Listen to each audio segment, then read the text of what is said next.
Good afternoon and welcome.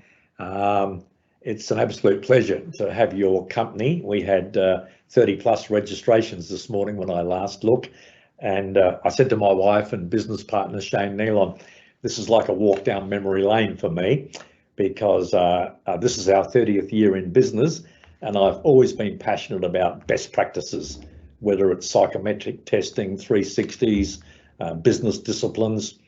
And so I'm going to talk to you about the CEO checklist. It's a little book, and we wrote this 5 years ago. We've been updating it to keep it contemporary. But when we had our anniversary 25th, my wife said, look, you've been teaching in Australia's biggest business school for 25 years. You've worked with hundreds of clients. You've written a book, The Big Picture, previously. You do a lot of work in the Hogan space, leadership programs and coaching. Why don't you pull it all together and give us an executive summary of all the best books that you've read, all the best practice principles. So that's what we're going to do, give you a bit of a summary. At the end, we'll take questions, but I'm also going to give you my email contact in case you want further information. For example, when we send you the PowerPoint from today, we'll actually send you the CEO checklist. It's a series of 50 questions with a bit of a supporting information there to help you use it for any management team that wants to look holistically at best practices in their business. So all the stuff I've learned in my career as a management consultant, trying to give it to you in less than 60 minutes. But it's an absolute pleasure to have your company. So when we put the CEO checklist together, it took me about a year to write. It's because I have a first go at something and then I'm not happy with it and I polish it and someone else has a look at it. So the idea was, let's give management a guide to excellence in 3 areas. What's excellence in leadership? Because we know that leadership effectiveness drives engagement and performance. What's leadership excellence then in business disciplines? For example, having a strategic planning cycle and a balanced scorecard plan. And what impacts bottom line performance? If you want to stand out from competitors or be an industry leader, what does drive that causal link down to your KPIs and the outcomes? So the idea was, we called it a checklist simply because it's 50 questions, and we'll show you what those are in a moment. But I said here that it's to keep busy executives strategically focused, because often they're too busy in the business, operational, not big picture, and accountable for driving leadership effectiveness and business capability with the outcome of superior organisational results. The book itself, less than 100 pages, large font, just to keep it simple, and sometimes the philosophy of less is more is a winner. So let me share with you, it's a little bit indulgent, but I think maybe because I've got a bit more grey hair than some, I can sort of reflect on the last 30 years. So I started my management consulting company in 1990, and I was searching around for best practices. In fact, that was the first year that the concept of best practice opened up. And I found there were sort of 4 fundamental things happening at about that time and over the next 10 or 15 years that set a platform for this new century as to what the best practices looked at. In 1987, Doctors Robert and Joyce Hogan opened their business. They were academics running the psychology faculty in Tulsa, Oklahoma. They were passionate about science, predicting personality, and they won the battle to establish that there was a science around personality. It could be measured. It could then be used for selection of staff to get better fit. It could be used as a development tool. We've done so many leadership programs and coaching using the Hogans.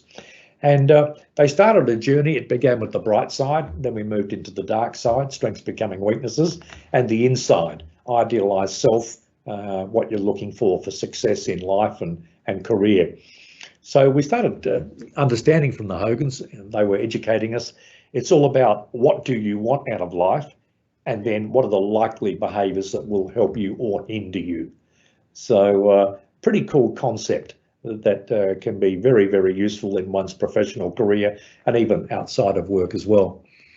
Bob Hogan has spent a lifetime now talking about the dark side, derailment.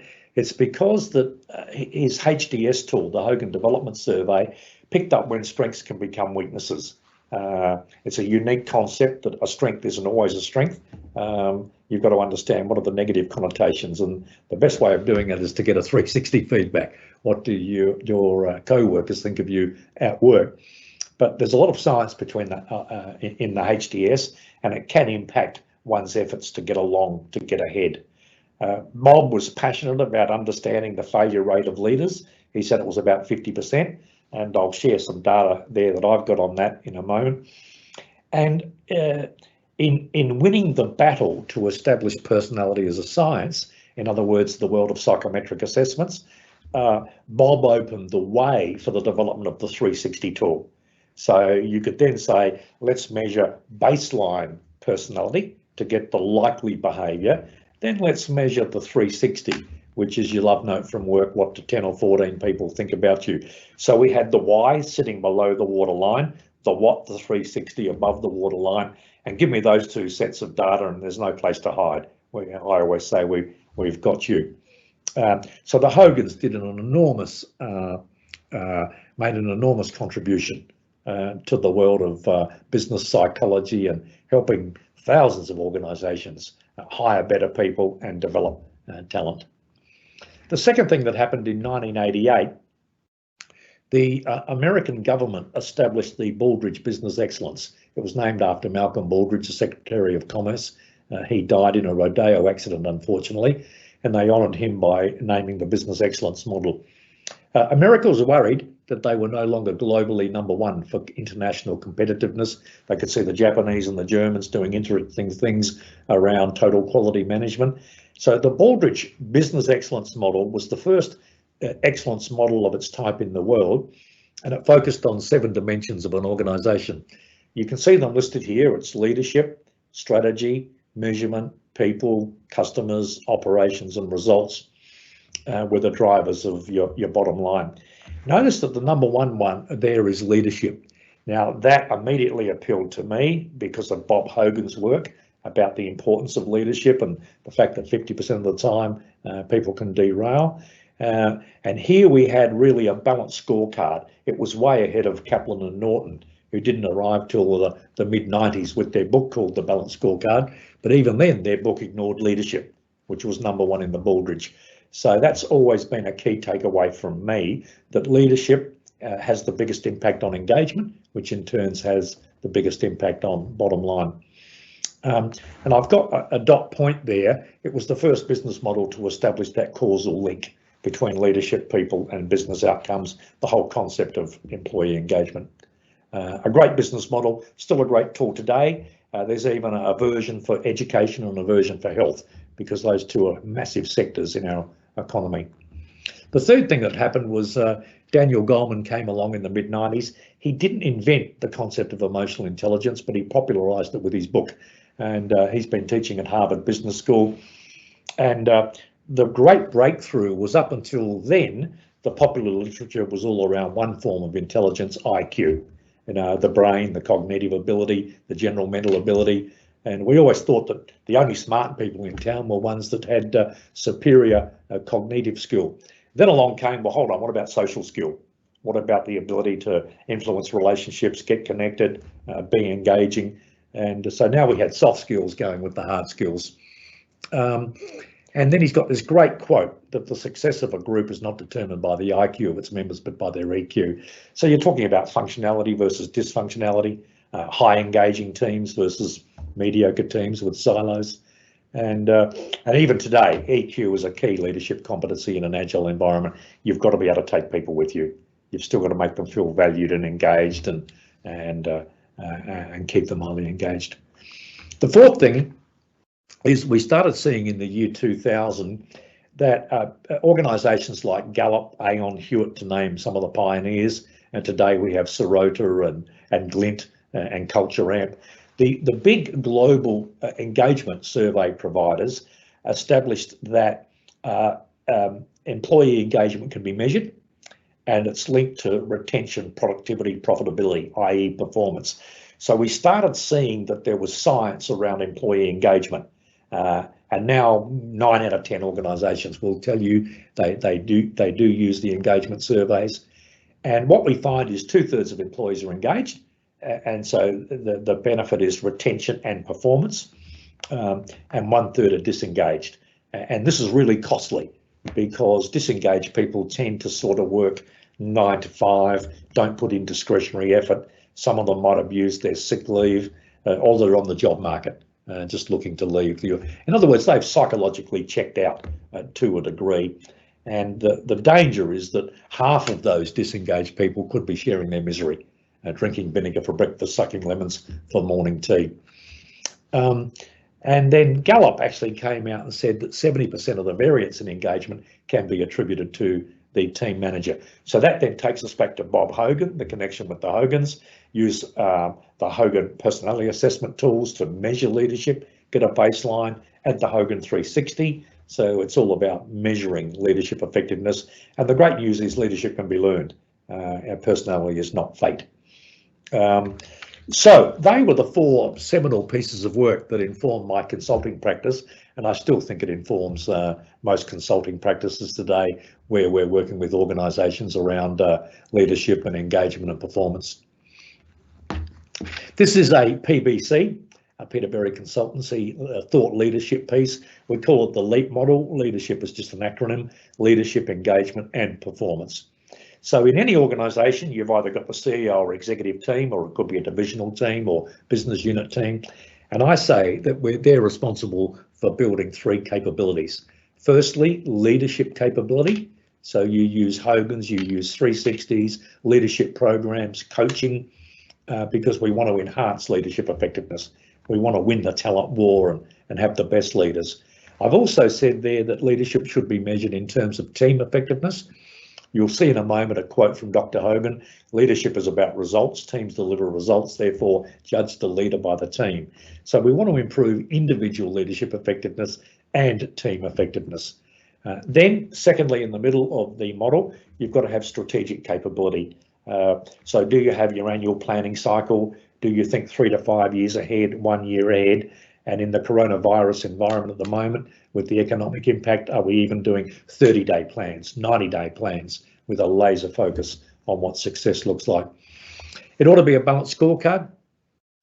So you've got to have financial and non-financial metrics in there, and you've got to have a plan on a page. I think in Australia, I pioneered the concept of a plan on a page. Have your business plan on a page, keep it simple, take out the waffle, don't have unnecessary verbiage about mission and vision, just state your purpose. I often say, just tell us what winning looks like. That will do to get people focused. And then very importantly, you've got to have quarterly reviews. So you're working on the business, not just in the business. You're doing strategic work, not just operational work. And then very importantly, you've got to have best practices with your people. Hire hard, manage easy, the onboarding, motivational honeymoon period, giving people development and career opportunities so that we get them motivated, engaged and showing discretionary effort. If you can align leadership, strategy and people, you've got a winning edge. It's combining those 3 in an holistic sort of framework, and those 3 drive performance. And I've listed the 4 universal performance metrics that most of us are looking for. You want to see the employee engagement, the customer satisfaction based on the customer experience, service and operational excellence, and financial results. So that's our thought leadership on how it all comes together, and we love working with organisations on that model. When I wrote the book, the CEO Checklist, one of the premises I had is that managers need to be strategic. Why? They're too operational. They're too firefighting, hands-on crisis management. So they've got to get the right balance between working in and working on the business. A lot of managers, it's 90-10, 90 in, 10 on. It should be probably 70-30. And that's a good question to put to a management team. So the concept of, on the left-hand side, the concept of the checklist was new for many managers. It's a bit lonely at the top. Where do you go to get a bit of a hand? And so our checklist has been a real bonus for people just looking for a bit of a compass. In the middle, managers get to be managers because of their cognitive ability. They're normally pretty smart. They can pick things up quickly. They've got technical knowledge. They might have done a law degree or an engineering degree, and they typically have a very good work ethic. So that stands them out in the early days on their way up the corporate ladder. But then they might get into leading a large team of people, quite a strategic role, And all of a sudden, they've got to learn strategic capabilities. So then they have to learn about, well, what is effective leadership? What is emotional intelligence? What are my operating disciplines around business excellence? So, you know, what got you to here is no longer going to get you to there. So that's why the checklist, I think, was quite useful for a lot of my clients. How could managers use the checklist? We're going to see in a moment that you simply get managers to score red for being hopeless, amber for being okay but a bit patchy, green for being really good, and the 50 items are then scored. How many reds did you have? How many greens did you have? And it opens up that conversation. You've just done an audit. It gets the difficult issues on the table. Now, some of the elephants in the room that maybe we couldn't talk about because everybody's just had their say. We then look at gaps in organisational performance, and we do an action plan to address those gaps. Some of it might be leadership opportunities. Now, we're not investing in leadership at the senior level or the high potentials. And then ultimately you finish with an action plan. So what's going to take us from good to great? How do we use this checklist to come up with 3 or 4 things that we're going to focus on? And I've had a lot of fun working with organisations to identify those gaps and then move on. It can also tell you very quickly how robust the best practices might be if you score a lot of green, or your culture's dysfunctional and very early days yet, quite toxic, siloed, because you'll get mainly reds in the scoring. So, drawing on all of my learnings from the business school and my favourite books and my consulting practices, I said we've got to focus on improving organisational performance around leadership and business. So I identified 6 key result areas to drive leadership performance and leadership effectiveness. And I'm going to take you through these one-on-one in a moment. And then we said there's also 6 key result areas to get business disciplines bedded down using the planning cycle, using the concept of engagement, making it the norm, the way of life. So I'm going to quickly take you through these 12 key result areas now. Brand. I love the word brand. Every leader has a brand. It's measurable. You can measure it with the Hogan personality assessments, add it with the 360, there's no place to hide. Even in the 360, our 2 columns on strengths and opportunities, that can very simply tell you where your brand is. So we used to think in the past that products had a brand. Our favourite car or perfume or piece of jewellery, we love certain brands. People have brands as well, teams have brands, and it's important to understand what your brand is. So brand is ultimately what you choose it to be. It involves typically both behavioural and business competencies, the soft skills, the hard skills. It starts with self-awareness and being a bit vulnerable, exposing yourself to the personality test and the 360 reviews. And I really like the 4th point here. Understanding real self helps build ideal self. Now, there is a real person sitting there, and there's a person that you want to be or need to be if you're going to have career success. And for most of us, there are gaps there which need to be closed. And finally, you've got to be motivated. Otherwise, you're not going to get anywhere, because it takes deliberate practice to rewire the brain, build new habits, and they come up as competencies. Your confidence goes up and your reputation goes up. So brand, very important word. Habits, some of you might recall Stephen Covey, The 7 Habits of Highly Successful People. He wrote this many years ago, and I was probably a bit naive. I focused on not so much the word habits, but what the 7 competencies were. But then it finally clicked that all the best competencies in life are habits. We've worked hard at them, we make them second nature. It makes us stand out from the crowd. So I've written here, everyone has good and bad habits. It's a question of leveraging your good and managing your bad. That could be the dark side.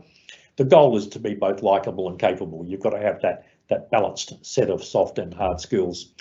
One needs feedback to discover what to keep doing, stop doing, and start doing. You ask that of your boss or your team, or you do the 360 review. And just remember, the brain's a slow learner. It prefers to just cruise around its current competencies. But to build new habits is building new mental muscles, and that takes real deliberate practice and persistence until they become second nature. Emotional intelligence, I'm a great fan of this concept. So Daniel Goleman did us a great service when he wrote the book and made it mainstream literature. He wrote that EQ can be more important than IQ because in senior roles, you take engineers at the age of 40, lawyers at the age of 40, the IQ is all similar. There's no differentiation there. The years of experience are similar. So what's the big differentiator? Emotional intelligence, your social skill, your self-awareness, your ability to influence other people, lead a high-performing team.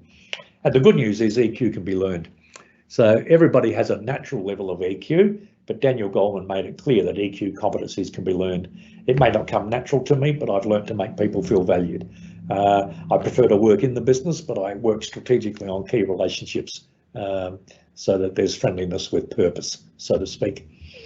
EQ competencies involve people and social skills and being resilient, controlling any anger or emotions or mood swings.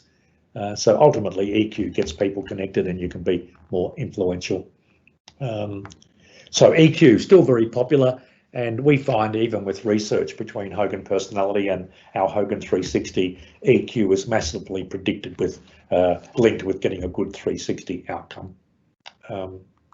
You can't just be the smartest person in the room but no social skill and still think you're going to get a good 360. Resilience is very important, particularly in today's economic environment where most of us are flying into headwinds. You need to be in the high performance zone, positive thoughts and energy, making good decisions, bringing social energy to others. They're looking for their leaders to be role models. So down the bottom, I've said energy gets expended, it's got to be renewed. And the best way of doing that is to give yourself me time for rest and renewal, hobbies, activities, exercise, yoga, meditation, get rid of the stress and then come back to work with your positive mojo. In my experience, 70% of managers have gone through very difficult periods of stress and burnout in their careers. They go from being positive and motivational to stressed, even with a victim mentality, and they don't know how to get out of that hole. So it's very important that we teach resilience and support our people in difficult times. Judgment is also very, very important.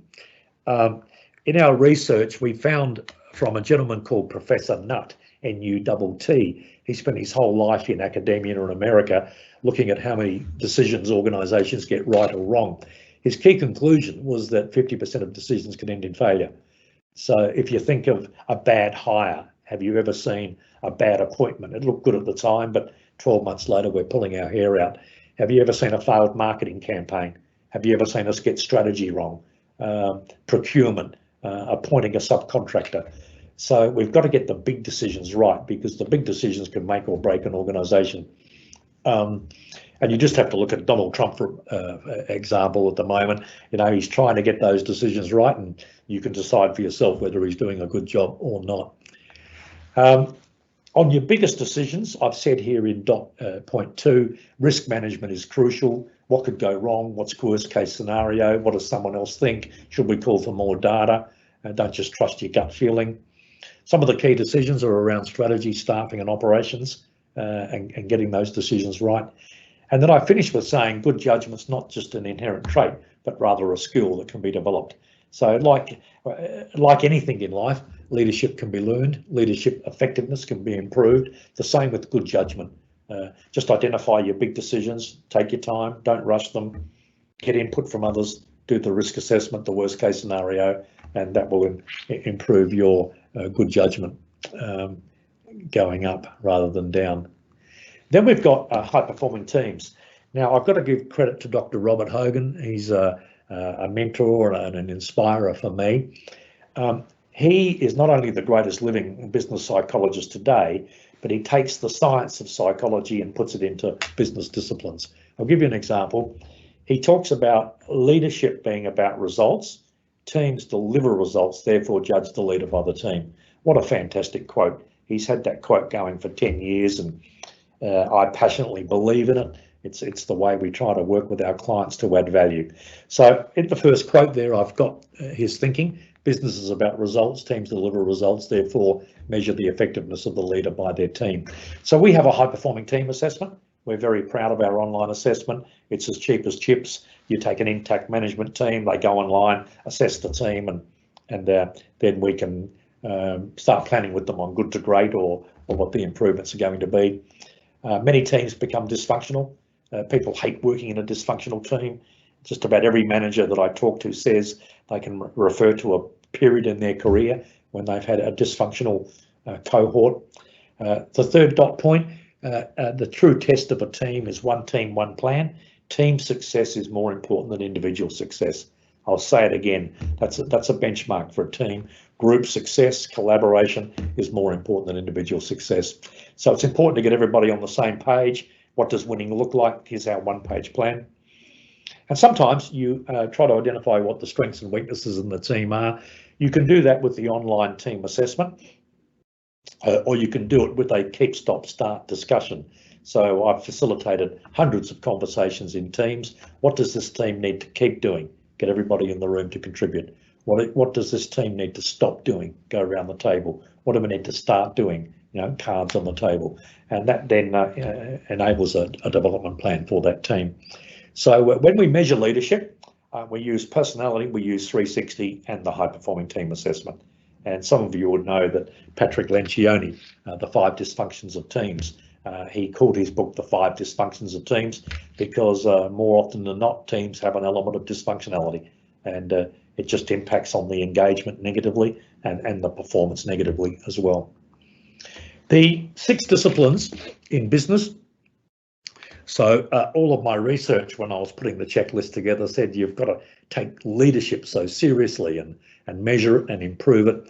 And equally, you've got to have some strong business disciplines that give you a competitive advantage that other people may not be doing so well. Let me introduce you to the strategic planning cycle.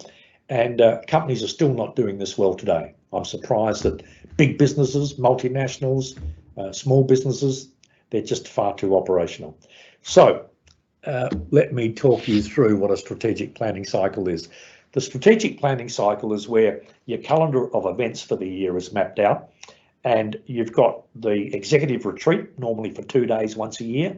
It could be tied to a calendar plan or a financial year, and that's set in concrete, those 2 days every year. You review the year you've had, you project forward longer term, which is often 3 to 5 years, then bring it back to a 1-year plan so you've got more accountability, and even today, 30-day and 90-day plans.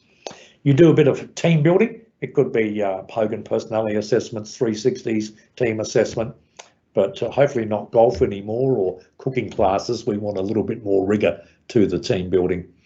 So focus long-term and short-term, and then get your plan down to a 1-page business plan.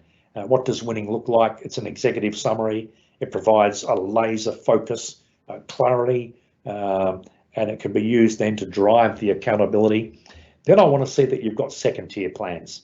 So you've got your master plan, and then everyone has a common template for what the 2nd-tier plans should look like. And then you do your quarterly reviews, and at those reviews, those plans are all reviewed. They can be tweaked. It's not set in concrete. And again, the 50-50 rule, at those quarterly reviews, focus 50% on strategy and 50% on the interpersonal dynamics of the team. Never take the culture of the team for granted. The balanced scorecard down the bottom, simply your financials. If it's private sector, top line, bottom line. If it's people, it's mainly about a great place to work, employee engagement, the customer experience, customer loyalty, customer repurchase intentions, and service operational excellence. So when I worked with Qantas, for example, they'd always have safety number 1 for operational excellence and punctuality number 2.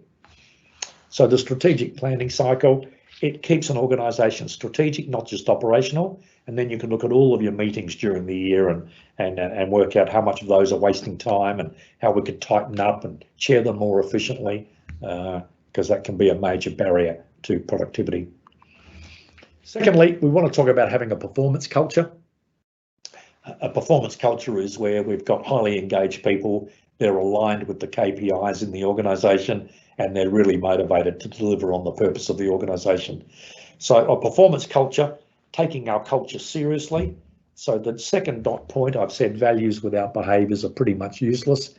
I'm a great fan of the Ritz-Carlton. They have as a credo, we are ladies and gentlemen serving ladies and gentlemen. They have 12 behaviours on a pocket card that bring to life what ladies and gentlemen serving ladies and gentlemen are like. Equally, I've worked with a fire brigade in Australia, and we stated we want teamwork, dedication, commitment, honesty, and we don't want people abusing sick leave, rorting the system, bullying. So sometimes you've got to go into the negative behaviours. There was a great book a number of years ago that caught my eyes, Sacred Cows, Make the Best Burgers. So identify your sacred cows. The best way of doing that is a simple little survey where you ask all of your staff, write down the best behaviours at work that impress you, write down the worst behaviours at work that upset you, and out of that put a behavioural code together. I remember working for a prisons authority, a wonderful CEO, John Griffin, one of my favourite CEOs that was in Victoria. We did the survey on all the prison officers. We found some beautiful parts of their culture around dedication, professionalism, commitment, but equally we found there was drinking on duty, trafficking, and we had to really go about some significant cultural transformation. The third dot point, if you do end up getting a performance culture, you'll get the outcomes. You'll get discretionary effort, productivity, good safety, and even good customer engagement. And finally, a legacy or entitlement culture can destroy a business. There are still some legacy cultures around. It's where people say we're entitled. You know, the world owes us a living. Give me all my leave entitlements, and they want that in exchange for doing the very basic 8 hours. And then you're in trouble because you're competing against others that have got a performance culture. So my final point on this slide, take behaviour very seriously. The behaviour you want and the behaviour you don't want. Very similar to the next one, employee engagement. So you should be measuring employee engagement using the global survey providers or looking at your staff turnover, your sick leave. But normally there's a correlation there. So all of the research in the world shows that engagement pays. It links up to safety, productivity, sales, customer satisfaction, profitability, and most importantly, retention. So if people are annoyed or leaving the business, I read some literature recently where if someone resigns, it's going to hit the business about $50,000, the cost of replacement. So it's very, very expensive if you've got high turnover. So what drives engagement? The biggest driver of engagement is your immediate manager or the management team. It has something like 50 to 70% of the impact on variation between different business units, i.e. that impact of the manager or the management team. Others, the team culture could be toxic. It's not that my manager is bad, it's just I don't like what's going on in the team. Favoritism, double standards, bullying, cronyism, or it could just be job fit. I've worked out after 12 months, it's not me. I've written in the third dot point, 1 in 3 employees are disengaged and share their misery. 1 in 3 are disengaged, they're prepared to leave the organisation or give minimum effort, and about 50% of those are destroying value through sharing their misery. So I often say to my clients, who are your bottom 10%? Are you having the honest conversations? Is there a view to improving them or removing them in the next 90 days? And ultimately it comes back to the root cause. How do we hire these people in the first place? So you want best practice around recruitment and onboarding. So employee engagement should be in the business plan as a goal. Customer engagement, this is all about the customer experience. Our platform provider for doing our surveys is Qualtrics, and they're very experienced around this customer experience, voice of customer. We know that customer engagement builds repeat business, cross-selling, referrals, and then we're looking at 2 types of value. Does the organisation give functional value, and are you giving emotional value? Functional value, I'm buying a service or a good. Did I get value for money? Did I get fit for purpose? The emotional value is more a psychological construct that's a little bit unconscious, and it comes from the service experience, the personnel, the ease of doing business. Would I trust these guys and go back and work with them again? So best practice these days is corporates have to think about how do we give both sorts of value. And then the last point, how do you measure the customer experience? Is it a survey, net promoter score, retention, cross-selling? Very important metric to have in the business plan. Service and operational excellence. At the Ritz-Carlton, as I said, ladies and gentlemen, serving ladies and gentlemen, it's both the service and the operational. Same at Qantas. I mentioned safety and punctuality, but then they want to give you great service with the cabin crew too. Sometimes that's variable, sometimes it's very good. But that's what service and operational excellence is all about. So 30 years ago, we talked about the mantra of get it right first time, every time. We hate rework. The second point, a lot of sophisticated organisations have introduced quality improvement tools. Six Sigma would be one of the most famous ones over the last 10 years, or being lean. And the goal there is zero defects on your key processes. Six Sigma was 99.9996% accuracy, 4 mistakes per 1,000 transactions, best in class. Then again, supply chain management is absolutely critical if you rely on a lot of services and goods coming through your business. And equally, the role of suppliers or subcontractors, for example, the construction building industry, where 90% of that work is performed by third parties. And ultimately, it's all about productivity, efficiency, cycle time. And today we talk about being agile. And I think agile is the latest iteration of a lot of this operational service excellence, more focused on the customer, breaking down silos, producing efficiency faster. So it's still very popular, this whole thing of service and operational excellence. Execution. I want to touch on execution just briefly. If you execute against the leadership 6 key result areas and the aforementioned 5 key result areas for business, that discipline should give you a competitive advantage, because you can almost bet money that your competition lack that discipline. They're not doing big chunks of what I'm talking about. They get distracted and go back to firefighting and lose that strategic intent. So my lessons, my golden rules, the quarterly reviews are a must. You've got to take those management teams off-site or away and get them focused strategically, not just operationally. Now, up on the balcony, looking at the dance floor, and spending 50% of the time on performance and 50% on culture. Accountability, the number 2 point here, it's got to be strong. Patrick Lencioni, in some of the really interesting work he's done, he says accountability is the number 1 thing that's lacking in most teams. Teams don't call each other out. They don't hold each other accountable for delivery or time frames. It's tolerated, mediocrity that is. So I'm suggesting poor performance ought to be called out. And you do that if you've got a lot of trust, if the leader of the group, is a role model. The third dot point, all of us have to lead change, particularly in the current times. And leading change, 80% of the time it's not done well. And part of the problem is here, we don't deal with employees' emotions and feelings. So John Cotter, in his seminal work around the heart of change and leading change, he said structure, strategy, operations, yes, they are all big issues, but there's nothing more importantly than taking people with you. So create your burning platform, give them a reason that we've got to move, but then deal with their emotions and feelings. For example, just ask them how they're coping. Ask them about their feelings. Ask them how their emotions are.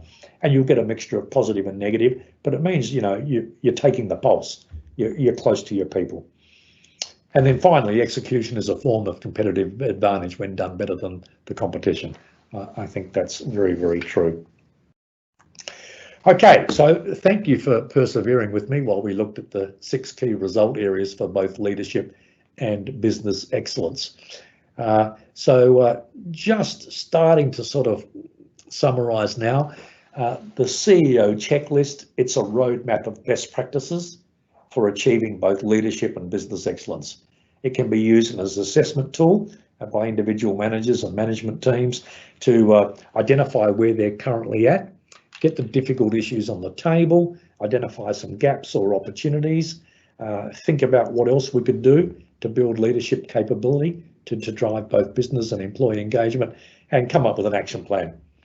So in a moment, I'm going to show you there's 50 items, and we'll be not only emailing you the PowerPoint today, but we will send you a copy of the CEO checklist, and feel free to still shamelessly use it in any way that you could see fit. Essentially, there are 50 straightforward items written in plain English, all in business language.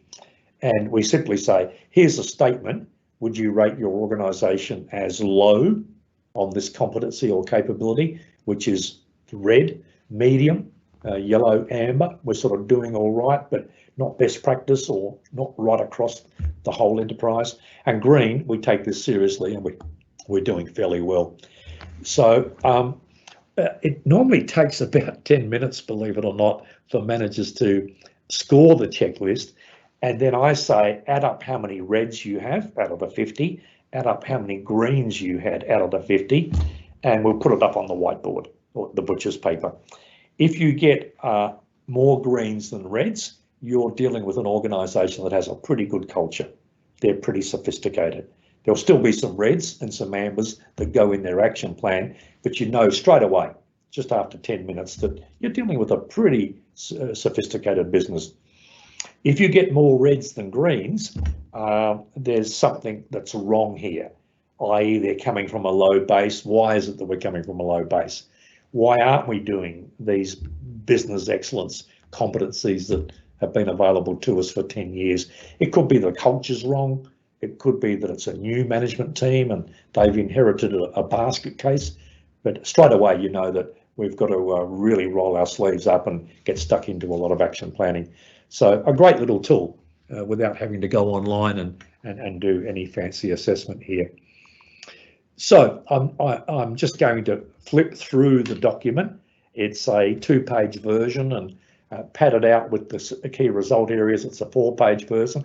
I think I'll send you the 4 pages so you've got the whole lot. But you can see there, simple little questions. So question number 2 here, the senior management team takes employee engagement very seriously. And those individual managers are going red, that's not true. Amber, it's somewhat true. Or green, absolutely. So we work our way down there. Even number 7, we use personality and cognitive testing when hiring new managers. No or yes. The second set of 10 items here. Let me see if I can pick out any good ones here. Number 13, all teams are expected to be high performing and we regularly review their culture and performance. So do we take teams seriously and have expectations around their culture?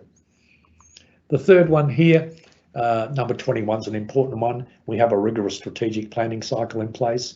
22, we conduct quarterly reviews of the strategic plan. 23, have these reviews, 50% of our time is on the strategy and 50% on the team. So they're all very, very important items. Then we start to look at the performance of the business. Number 31, we achieve top quartile results in our employee engagement surveys. And then we get into some of the customer experiences. 36, we are a provider of choice for the majority of our customers. 38, the results of customer surveys are very good. And then we get into some of the service and operational excellence issues. So for example, 43, working strategically with suppliers for mutual gain. 44, the technology being up to date and efficient. 45, KPIs are in place in all teams. So they're the 50 questions. And hand on heart, it was my best effort on having taught at business schools, read lots of literature, worked with clients, and saying if I had to come up with something really simple to work with our management teams, this would be it. Just one more slide, and we're going to sort of open it up for Q&A in a moment. Part of our philosophy on the CEO checklist is that metrics are very important. You can't just use gut feeling or intuition, you've got to have data. So there are 5 key metrics available to organisations. The first column with a circle around number 1 is all about measuring and improving leadership effectiveness, because we know it's the engine room. Remember the very first slide with Bob Hogan saying the literature shows that 50% of managers can be dysfunctional or flawed. That's why we take leadership so seriously, and that's why the Baldrige model for business excellence had leadership at number 1. So we love to use Hogan personality assessments, the bright side, the dark side, the inside, idealised self, and the likely behaviours that will help or hinder me.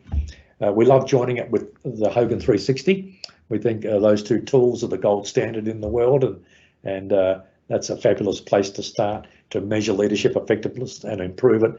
Then we like to throw in the team assessment, because teams are a reflection of the individual leader, and the leader should care more about the team than they care about themselves. Okay, then we go into number 2, and we've got measuring and improving engagement. Typically, and very importantly, you've got to have your employee engagement survey, and you've got to measure the customer experience. And there's various ways of doing that. So you're getting both a lead indicator here on future intention, very important from those 2. And then ultimately, the purpose of improving in 1 and 2 is to drive number 3, which is better business results. So it's your organisational performance, both the financials, the non-financials. We've mentioned already in our LEAP model, employee engagement, the customer experience, service operational excellence, and your financials. So that's our philosophy. We believe in evidence-based solutions for our clients, the science of the diagnostics to create the outcomes. Okay, a bit of a Q&A. I'm not sure how many questions there'll be, but we'll open this up in a moment. And I've also included here my personal email contact. I'd be very happy to get an email from any of you if you have got some specific questions or you think of these questions later on. If there's any supporting literature I can show you. I did a webinar last week and I got 7 really good email contacts to follow up, and it was just nice to be able to take some time and respond, not on the spur of the moment, but in a thoughtful, more measured way, and come back to you. But we do have my moderator, Jar Jar, who's a wonderful lady, and I'll just pass back to her for a moment and see if we've got any questions coming in. Thanks, Peter. It actually doesn't look like we've received any questions through our Q&A function. Okay, then what I'll do, Jar Jar, is just do a little executive summary, and then you've got my email contact there. If we can support you with further information, you want to have a chat, you want more information, just tell us. So you will be given a link to this webinar, you'll be given the slide pack, and we will send you the 4-page CEO checklist.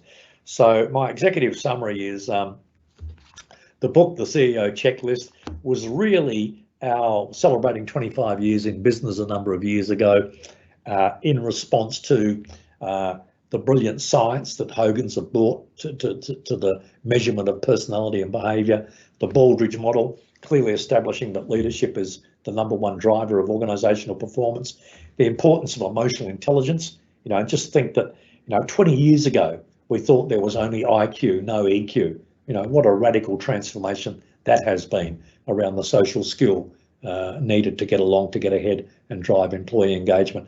And then the engagement survey providers giving us the science of 2/3 are engaged, 1/3 are disengaged, and we know how to help you with that. So thank you so much for your time today. Like I said, it was a bit of a walk down memory lane for me, thinking back to when I first met Bob Hogan, when I went to the States to be trained as a Baldrige assessor. So it was fantastic to have this opportunity to share those pearls of wisdom with you. So I hope you enjoy the rest of your day, and if you'd like to reach out to me, the email is there for you. Thank you very much.